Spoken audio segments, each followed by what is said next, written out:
Hello, very warm welcome to you all guys. In this video, we are going to discuss about steam nozzle and function of steam nozzle, how a steam nozzle works, and what kind of flows takes place inside this steam nozzle, and what are the things happening inside the nozzle. And we also go into different types of nozzle and how the friction is affecting the steam nozzle. These are the topic which we are going to discuss in this video. First, we will start with the steam nozzle. Let us see what is a steam nozzle. As you know that steam nozzle is a mechanical device, and as usual, any mechanical device converts one form of energy into another form. With that principle, steam nozzle also converts the heat energy into kinetic energy, or the enthalpy of steam is converted into kinetic energy. That is the operation takes place inside the nozzle. Therefore, nozzle is a device designed to increase the velocity. This is as simple as it is. There are three types of nozzle available. One is convergent, other one is divergent, and third one is convergent and divergent nozzle. In convergent nozzle, cross-sectional area of the nozzle decreases gradually, whereas in divergent, it increases gradually from the entry to exit. In case of convergent and divergent, first it decreases, the cross sectional area decreases up to the throat, then after throat it gradually increases till the exit of the nozzle.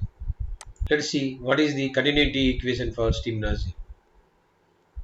From the steady flow of steam or the steady flow of energy equation, we can derive the continuity equation for steam nozzle.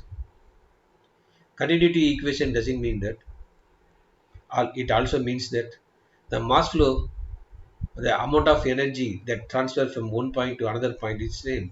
The mass of energy which travels from entry to exit remains same. That means mass flow rate at the entry will be equal to the mass flow rate at the exit. This is law of conservation of mass. We know that mass flow rate is a cross sectional area multiplied by the speed divided by the specific volume. Or else I can also express mass flow rate as rho a c. Rho represents density, or it's a reciprocal of specific volume, and A represents the cross sectional area of the nozzle. C represents the velocity. As per the continuity equation law, as per the continuity equation, mass at the entry and mass at the exit will remain same. That means A1 C1 divided by V1 is equal to A2 C2 divided by V2. And in this process, we need to assume certain things. One, the steam flows through the nozzle without any work or heat transfer. We need to assume that there is no heat loss to the surrounding when the steam passes through the nozzle. And we are also assuming that the frictional force are neglected or negligible. Now let us see how the velocity changes takes place inside, or what is the exit velocity of this nozzle. We know that the steady flow energy equation for steam nozzle is H1 plus C2 C1 square divided by 2, that is for initial entry condition, that equal to the H2 plus C2 square divided by 2 for exit condition, assuming that the datum of the nozzle are constant both at entry as well as exit. And we also know that the velocity at the inlet of the nozzle is far lesser than the velocity at the exit of the nozzle. So it is negligible. Since it is negligible, we assume that as C1 is as equal to 0. Then the above continuity equation, or the steam steady flow energy equation, reduces to the following form. That is, C2 is equal to square root of 2 into H1 minus H2, where H1 minus H2 is isentropic enthalpy changes. Now, See how the flow of steam passes through, or the steam flows through the nozzle. We assume that the nozzle undergoes the polytropic process. So PV power n is equal to constant, where n is the polytropic index. It varies for various types of steam. For example, for wet steam, the value of n is equal to 1.035 plus zero point 0.1 x. Here x is the dryness fraction. And when the steam is considered as saturated steam or dry saturated steam, then the equation becomes 1.135. And when the steam is superheated, then the value of n becomes 1.3. And we know that as the steam's pressure drops while passing through the nozzle, its enthalpy is also reduces, because when pressure decreases, enthalpy decreases. This reduction of enthalpy of steam must be equal to the increase in the kinetic energy. That means whatever amount of energy reduces or the enthalpy decreases will be equal to the increase in the kinetic energy at the exit.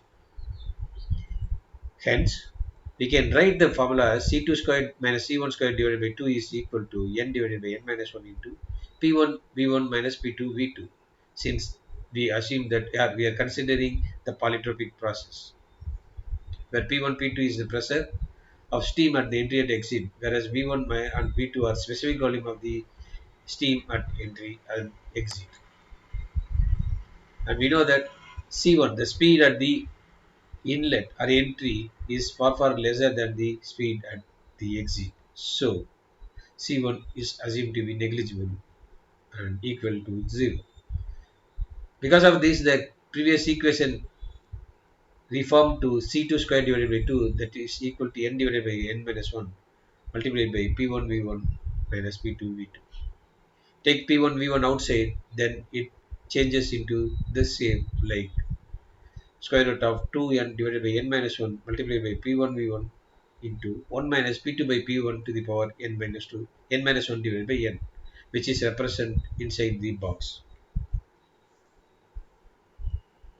The mass flow rate of steam per second is flowing with the velocity c2 through the cross-sectional area A2, and the specific volume B2 is given as m dot is equal to A2 V C2 divided by V2.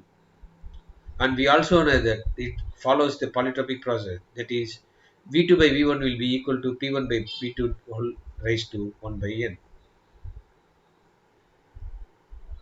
And in the previous slide we have derived the specific in the speed of the volume, the speed of the steam at the exit is equal to square root of 2n divided by n minus 1 multiplied by P1 V1 into 1 minus P2 by P1 to the power n minus 1 minus 1. Or we can also see write this as 2n divided by n minus 1 multiplied by P1 V1 minus P2 V2. This is the value of C2. In previous slide, we have derived mass flow rate per unit time is equal to A2 C2 divided by V2, where C2 is replaced by this term. Sorry, excuse me. And the complete term will vary like this, mass flow rate. And we also know that V2 is equal to V1 into P1 by P2 to the right power of 1 by n, since it follows the polytropic process. And when we simplify that, the final form of mass flow rate comes like this: A2 into 2n minus n minus 1 multiplied by P2 by V1 whole multiplied by P2 by P1, the pressure rise or the change in pressure to the power 2 by n minus P2 by P1 to the power n minus n plus 1 divided by n, and whole rise to 1 by 2, so r square root of this. This is the formula or the relation which used to calculate the mass flow rate of steam when it passes through the steam. With this, we close this video, and we will meet or we will continue in the next video the remaining topic. Till we meet in the next video, Bye bye. Take care and see you.